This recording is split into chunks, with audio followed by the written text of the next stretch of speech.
జై జగన్మాత భగళాముఖి ఓం హ్రీం భగళాముఖి వరదే సర్వసౌభాగ్యప్రదాయిని సమస్త భక్తానాం సర్వ అభీష్టం సాధయ సాధయ హ్రీం ఓం స్వాహా.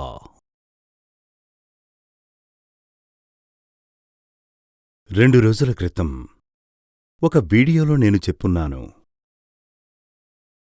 మనస్సు కొంచెం శాంతంగా లేకపోవడం వల్ల అంటే నాకు కొన్ని విషయాలు చెప్పడానికి కాలయాపన అయిందని.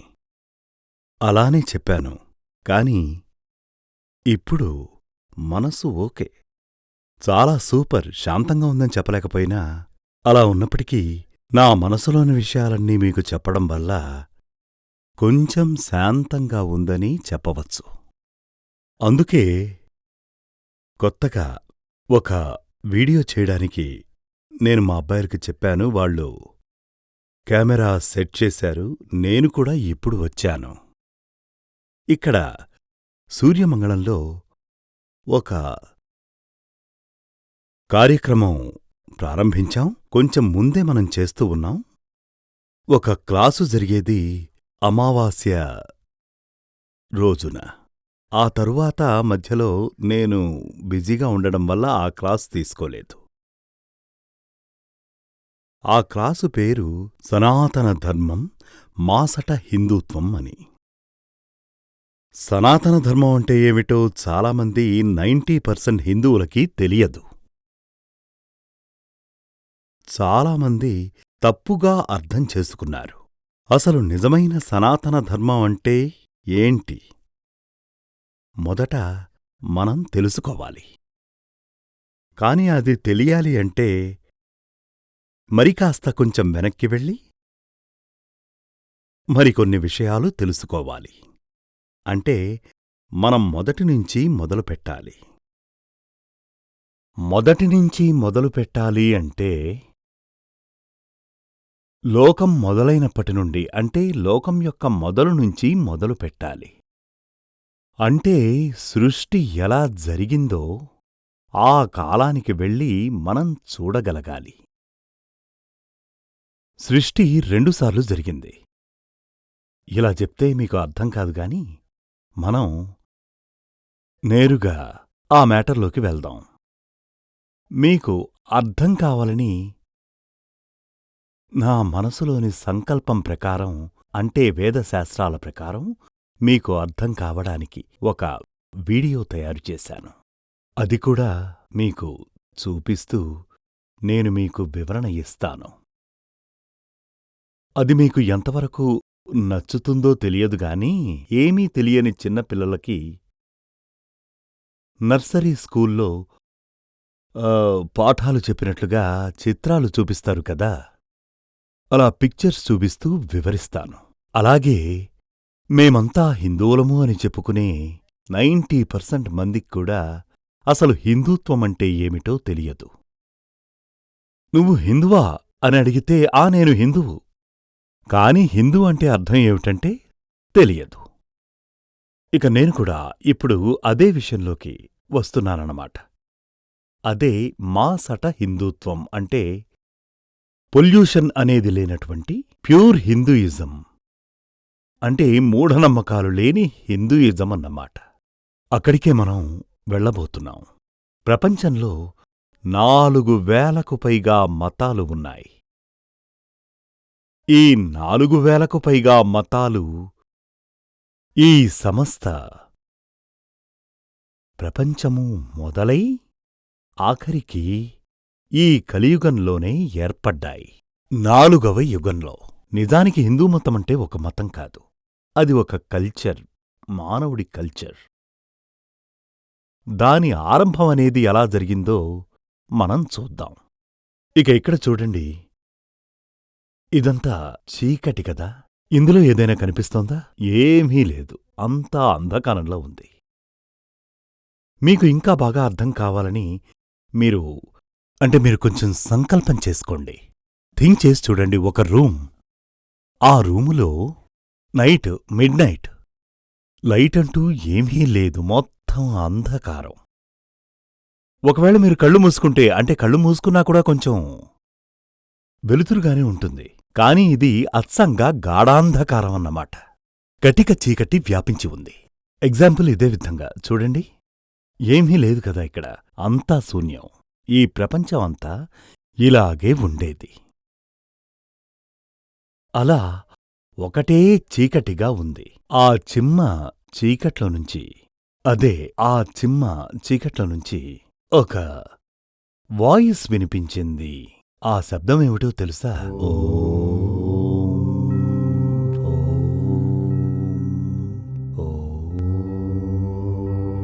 ఇలా ఒక వాయిస్ వినిపిస్తూనే ఉంది. ఓం ఓం ఓం అని ఒక శబ్దం. అది వాయిస్. అది వాయిసా నాయిసా అన్నది తెలియదు కాని అది మాత్రం వినిపిస్తూనే ఉంది. ఆ శబ్దం ఏమిటో తెలుసా? అది పరబ్రహ్మం యొక్క నిశ్వాసం యొక్క శబ్దమన్నమాట. ఓం అంటే ఏమిటి? పరబ్రహ్మం యొక్క నిశ్వాసమన్నమాట. నిశ్వాసం అంటే ఏమిటో తెలుసా? నిశ్వాసం అంటే నిర్వచనం. మనం బయటికి వదిలే గాలి నిశ్వాసం. లోపలికి పిలిచిన తర్వాత వదిలే గాలి నిశ్వాసం. శ్వాసో ఉచ్ఛ్వాసం. ఎప్పుడైతే అలా పిలిచి వదిలేస్తామో అది నిశ్వాసం. అంటే ఆ వాయిస్, ఆ సౌండ్ అదెలా అంటే ఓం ఓం ఇలా వినిపిస్తూనే ఉంటుంది. ఇది వేదాల కంటే ముందే జరిగిన విషయం నేను చెప్తున్నాను. మీరు సమూల దృష్టిని పెట్టి జాగ్రత్తగా వినండి. అప్పుడు ఆ అంధకారం నుండి ఒక ప్రకాశం ఉద్భవించిందన్నమాట. ఆ ఓం ఓం అని వినిపించిన ఆ శబ్దం నుంచి, అలా ఉద్భవించిన శబ్దం నుండి ఒక ప్రకాశమనేది జనించింది. అప్పుడు టోటల్గా అంధకారం, గాఢాంధకారం పులుముకొనింది. ఆ చీకటిలో ఒక వాయిస్ మాత్రమే, ఒక సౌండ్ మాత్రమే వినిపిస్తోంది. అదెలా ఉందంటే ఓం ఓం అని మాత్రమే వినిపిస్తోంది. అప్పుడు ఆ ప్రకాశం నుంచి, ఆ వాయిస్ నుంచి, ఆ సౌండ్ నుంచి ఆ యొక్క వెలుతురు అనేది జనించింది. ఇది బైబిల్లో కూడా చెప్పబడింది. కేవలం మన హిందూ మతంలో మాత్రమే కాదు, ప్రపంచంలో నెలకొల్పబడ్డ 90% మతాల్లో ఇది చెప్పబడింది. అసలు ఆ బైబిల్లో ఏం చెప్పబడింది? నేను చదివింది మలయాళం బైబిలు. అంటే ఏంటంటే, నేను కేరళలో చదువుకున్నాను కదా. అప్పుడు అందరితో పాటుగా నేను క్రిస్టియన్ కాలేజీలో చదువుకున్నాను. అప్పుడక్కడ బైబిల్ క్లాసులు నిర్వహించేవారు వారానికి ఒకసారి. అప్పుడు నేను చదువుకున్నాను. నా దగ్గర బైబిల్ కూడా ఉండేది. బైబిలు, ఖురాను అన్నీ నా దగ్గరున్నాయి. అప్పుడు ఆ బైబిలులో ఏం చెప్పబడిందంటే, అది మొత్తం మలయాళం లిపిలో ఉంది. ఆదియిల్ వదనం ఉండాయి, వదనం దైవమాయి. అంటే దీని అర్థం ఏమిటంటే, మొదట్లో ఒక వచనం అంటే వాక్కు, ఒక మాట ఉండేది. వాక్కు అంటే ఏంటి? సౌండ్. వాక్ అంటే మనం మాట్లాడుతూ ఉంటాం కదా, వాయిస్. ఒక్క సౌండ్ మాత్రమే ఉండేది. ఆ సౌండే దేవుడిగా మారిపోయిందే అని బైబిలులో కూడా చెప్పబడింది. అలాగే ఇక్కడ కూడా మొదట ఓం అనే శబ్దమే ఉంది. ఆ శబ్దం ఒక ప్రకాశంగా మారింది.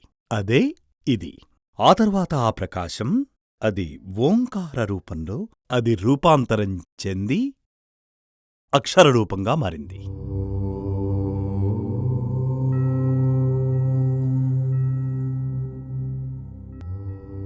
ఇదంతటా కూడా స్వయం ప్రకటితమే. ఎవ్వరూ కూడా చేయలేదు. తనంతట తానుగానే ఇది ప్రకటితమైంది. అసలా శబ్దం ఎక్కడ్నించి వచ్చిందో, ఎవరు చేశారో కూడా తెలియదు. అలా ఒక శబ్దం వచ్చింది. ఆ శబ్దం, ఆ సౌండ్ ఓం అనే అక్షర రూపంలో వ్యక్తపరచబడింది. ఇక అనంతరం ఆ ఓంకారం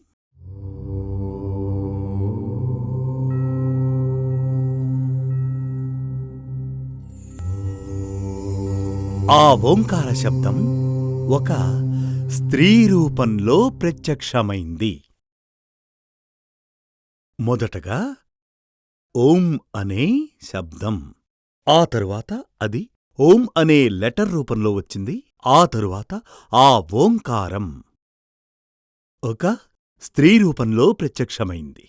అంటే ఆ స్త్రీ రూపం పరాశక్తి. అప్పుడు మనం దర్శించుకున్న ఆ ఓంకారం లేదా ఆ ఓంకార శబ్దం అనేది పరబ్రహ్మ స్వరూపం. ఆ పరబ్రహ్మ రూపంలో మనం దర్శించుకున్న ఆ స్త్రీరూపమే ఆదిపరాశక్తి. అప్పుడు ఇదే శబ్దబ్రహ్మంగా వ్యవహరింపబడింది. ఈ శబ్దబ్రహ్మం మానవ స్వరూపంలో, మానవుడు కాదు కాని మానవ స్వరూపంలో అలా చెప్పవచ్చు, అలా ఉద్భవించాలని సంకల్పించి ఒక స్త్రీ రూపంలో ప్రత్యక్షమయింది. అలా ప్రత్యక్షమైనటువంటి ఆ స్త్రీ స్వరూపం, ఆ పేరు ఏంటంటే ఆదిపరాశక్తి. ఆదిపరాశక్తి అంటే ఆదిగాని అంతముగాని లేనటువంటి శక్తి, అనంతమైన శక్తి, నిరంతరమైన శక్తి, సమస్తం కంటే మహిమాన్వితమైన శక్తి, సమస్త శక్తులకి మూలాధారమైన శక్తి అని అర్థం. అలా ఇప్పుడు పరబ్రహ్మస్వరూపిణిగా ప్రత్యక్షమైన ఆ ఆదిపరాశక్తి తనంతట తానే ఉద్భవించింది. అనంతరం అమ్మ ఏం చేసిందో చూడండి.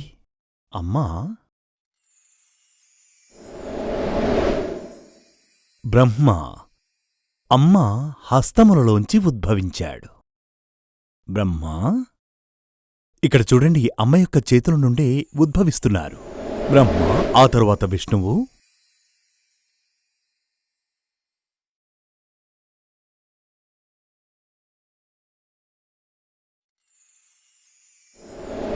ఆ విధంగా వరదాయిని అయిన ఆ మాత హస్తముల నుండి బ్రహ్మ, విష్ణువు, మహేశ్వరుడు ఇలా ముగ్గురు దేవతలు ఉద్భవించారు. అదేమిటంటే పరబ్రహ్మస్వరూపిణి అయిన ఆ పరాశక్తి బ్రహ్మ, విష్ణువు, మహేశ్వరులని, ఈ ముగ్గుర్ని అంటే త్రిమూర్తులని సృష్టించింది. అలా సృష్టించిన అనంతరం ఈ దేవుళ్ళకి శక్తిని ప్రసరింపజేసింది. ఆ పరాశక్తియే ఈ ముగ్గురు దేవుళ్ళని తానే స్వయంగా సృష్టించింది. ఇక్కడ చూడండి, ఆ పరాశక్తి యొక్క చైతన్యమే అక్కడ లైట్గా ఆ వెలుతురొస్తుంది చూడండి, అక్కడ దీపంలాగా వెలుగుతుంది చూసారా? ఆ యొక్క శక్తి అలా వచ్చి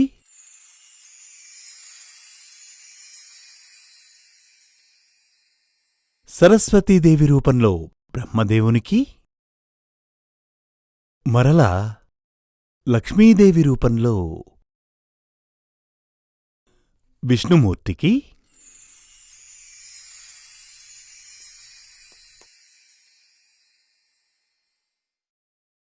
పార్వతీదేవి రూపంలో మహాదేవుడైన పరమేశ్వరునికి, పత్నీ స్వరూపాల్లో కొలువుదీరారు. పత్ని అంటే వైఫ్, కళత్రం, భార్య. ఇప్పుడిక్కడ చూడండి, బ్రహ్మదేవునికి సరస్వతి, విష్ణుమూర్తికి మహాలక్ష్మి, మహాదేవునికి పార్వతి. ఈ ముగ్గురు దేవేరులు కూడా అక్కడ ప్రకాశితమవుతున్నటువంటి వెలుగు నుండే ఉద్భవించారు. అందువల్ల సరస్వతి, మహాలక్ష్మి, పార్వతీదేవి ఈ ముగ్గురు ఆదిపరాశక్తి యొక్క అంశలు. ఆదిపరాశక్తి యొక్క సృష్టి కాదు, ఆదిపరాశక్తి యొక్క అంశలు. అంటే మీకు అర్థమయ్యేలా ఎలా చెప్పాలంటే, ఒక దీపం ఉందనుకోండి, ఆ దీపం నుండి అనేకమైన దీపాలు వెలిగించినట్లుగా ఈ దీపం నుండి అనేక రకాలైన దీపాలు వెలిగించగలిగామన్నమాట. అదేవిధంగా ఈ ఆదిపరాశక్తి నుండి ఈ ముగ్గురు దేవతలు పరాశక్తి యొక్క అంశలు, అంశస్వరూపం. అలా పరాశక్తి యొక్క అంశస్వరూపాలేంటంటే సరస్వతీదేవి, మహాలక్ష్మి, శ్రీపార్వతి. అయితే ఇక్కడ చిన్న కరెక్షన్ ఉంది. అదేంటంటే, నిజానికి బ్రహ్మదేవిని యొక్క వైఫ్ కాదు సరస్వతీదేవి. అది కూడా ఇంకొక వృత్తాంతమే, అది నేను తర్వాత చెప్తాను. కాని ఇప్పటివరకు నేను చెప్పింది అర్థం చేసుకోండి చాలు. దేవుళ్ళెంతమంది? బ్రహ్మ, విష్ణు, మహేశ్వరుడు, సరస్వతి, మహాలక్ష్మి, పార్వతీదేవులు. అందరూ ఇలాగే అనుకుంటూ ఉంటారు. మీ మనసులో కూడా ఇలాగే ఉంది. అయితే ఈ విషయంలో మిమ్మల్ని కన్ఫ్యూజ్ చేయాలనే ఉద్దేశం నాకు లేదు. అందువల్ల ఇప్పటివరకు అదలాగే ఉండనిద్దాం. ఇక ఇదే మనకి మొదటి సృష్టి. నేను మీకు 2 సృష్టులున్నాయని చెప్పాను కదా. ఇక్కడ ఈ ముగ్గురు దేవుళ్ళకి, బ్రహ్మ, విష్ణు, మహేశ్వరులకి, ఈ ముగ్గురు దేవుళ్ళకి అన్నీ పరాశక్తి. ఒక్కొక్క సృష్టి కార్యాన్ని అప్పజెప్పింది. బ్రహ్మదేవునికి ఏమని చెప్పిందంటే, నీవు సృష్టిని చేయమని. ఈ సమస్త సృష్టికి కారకుడు కమ్మంది. ఈ చరాచర సృష్టికి ప్రాణం పొయ్యమని చెప్పింది. 7 భువనములలో సృష్టిని చేయమని చెప్పింది. అలా బ్రహ్మదేవుడికి సృష్టి ధర్మాన్ని నిర్వర్తించమని ఆదేశించింది. అది కేవలం ఆదేశం లేదా ఉపదేశం మాత్రమే కాదు, అది జగన్మాత ఆజ్ఞ అని మనం అనుకోవచ్చు. ఉపదేశం అంటే అడ్వైస్, ఇది అలా కాదు, ఆజ్ఞ. కర్తవ్యాన్ని ఉపదేశించింది జగన్మాత. ఇక విష్ణుదేవుని ఏమని ఆజ్ఞాపించింది అంటే, నీవు బ్రహ్మదేవునిచే సృష్టించబడిన అన్నిటినీ నీవే కాపాడాలి, ప్రొటెక్షన్ చేయవలను, కాపాడవలను అని చెప్పింది. ఇది విష్ణుదేవుని యొక్క కర్తవ్యం. ఇక మహాదేవుడు పొందిన ఆజ్ఞ ఏమిటంటే, హే శంకర, మహాదేవా, బ్రహ్మదేవుడు సృష్టించిన ఈ సృష్టిని విష్ణుదేవుడు కాపాడతాడు. దాని అంత్యదశలో, అంటే సృష్టించబడిన ఈ సృష్టికి ఒక అంతమనేదుండాలి. ఆ సృష్టి అంత్యదశలో నీవు వాటన్నింటినీ సంహరించాలి, అలా ఆజ్ఞాపించింది జగన్మాత. ఏ క్షణంలో కూడా ఈ బ్రహ్మ విష్ణు మహేశ్వరులు ఆ వాయిస్ మాత్రమే విన్నారే తప్ప ఆ పరాశక్తి దర్శనమే చేసుకోలేదు. మీరు దీన్ని కూలంకషంగా అర్థం చేసుకోండి. ఈ బ్రహ్మ విష్ణు మహేశ్వరులని సృష్టించిన ఆ జగన్మాతని, ఆ పరాశక్తిని వారు చూడనేలేదు. ఈ ముగ్గురు దేవతలు కూడా ఆ పరాశక్తిని దర్శించుకోలేదు.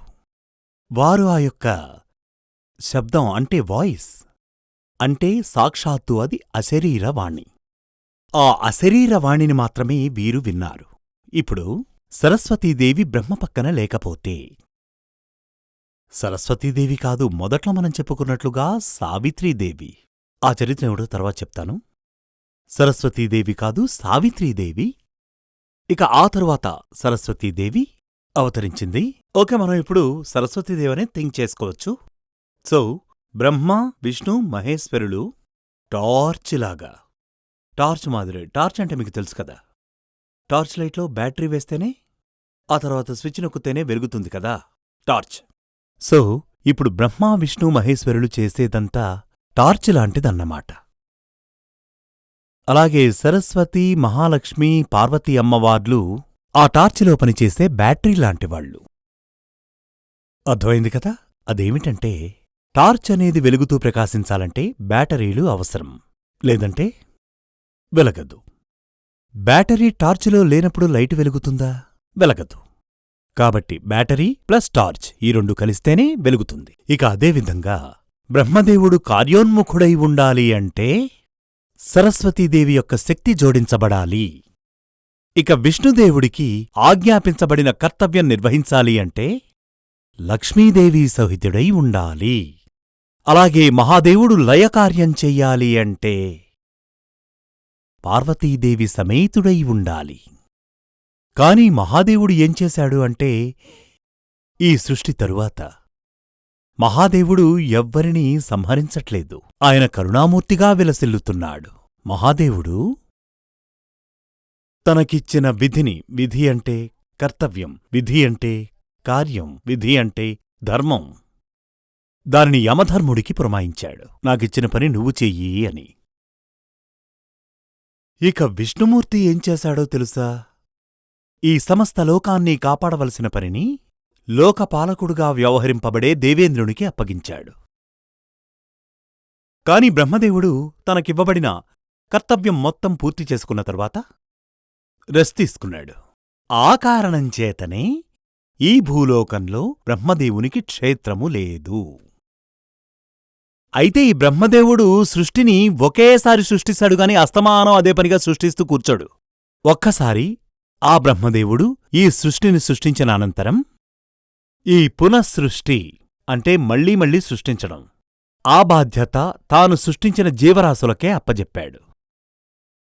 అలా పునఃసృష్టి జరగడం కోసం కామం అనే భావనను కలిగించాడు. అలా పునఃసృష్టి జరిగేటప్పుడు కేవలం కామం కాదు, ఆ కామంలో ఒక మహా ఆనందాన్ని కలిగించాడు. సెక్స్లో కలిగేటటువంటి కామోద్రేకం భావప్రాప్తి. అది సాక్షాత్తూ దేవుడిచ్చిన వరమే. దేనికి? నువ్వు నాకోసం పునఃసృష్టిని కొనసాగించాలని. ఇది తెలియని కొందరు ఆచార్యులు బ్రహ్మచారిగా ఉండు, బ్రహ్మచారిగా ఉండు, బ్రహ్మచారిగా ఉండు అంటారు. ఒకవేళ అందరూ బ్రహ్మచారులుగా ఉంటే సృష్టి జరుగుతుందా? లేదు. ఇదంతా టోటల్గా జనుల సుఖజీవనానికి విరుద్ధంగా ఉండే విషయం. ఇప్పుడు మీకు విషయమంతా అర్థమైంది కదా. అదేమిటంటే బ్రహ్మ, విష్ణు, మహేశ్వరులు ఎలా ఉద్భవించారు, ఈ ముగ్గురు దేవేరులు ఎలా ఉద్భవించారు, ఈ వృత్తాంతమంతా మీకు బాగా అర్థమైందనుకుంటున్నాను. పరాశక్తి జగన్మాత అయిన భగళాముఖి అమ్మవారి అనుగ్రహం మీకు, సకల జగత్తులోని జీవరాశులకు తమ జీవితంలో శాంతి, ఆనందం, సకల సౌభాగ్యాలు, శాంతి సౌఖ్యాలు కలగాలని ఆశీర్వదిస్తున్నాను. శ్రీ సూర్యమంగళం అద్వైత వేద విద్యాపీఠంలో తాంత్రిక పూజల్లో సిద్ధహస్తులైన ఎందరో ఆచార్యులు అమావాస్య, పౌర్ణమి రోజుల్లో ప్రత్యేక యాగాలు నిర్వహిస్తారు. ఈ యాగాల్లో పాల్గొనడం ద్వారా తల్లి శ్రీ బగళాముఖీదేవి అనుగ్రహం వల్ల సర్వదోషాలూ పోయి సకల సౌభాగ్యాలు మనకు కలుగుతాయి. శ్రీ సూర్యమంగళం అద్వైత వేద విద్యాపీఠం జ్యోతిష్యం, ప్రశ్నలు, వాస్తు, తాంత్రిక పూజలు మరియు వేదయాగాలు నిర్వహిస్తారు. సంప్రదించవలసిన నంబర్ 7305442299 7305442299. చెన్నై, కోయంబత్తూర్, బెంగళూరు, హైదరాబాద్, విజయవాడ, ఢిల్లీ, ముంబై, తిరునల్వేలి, టెక్సాస్.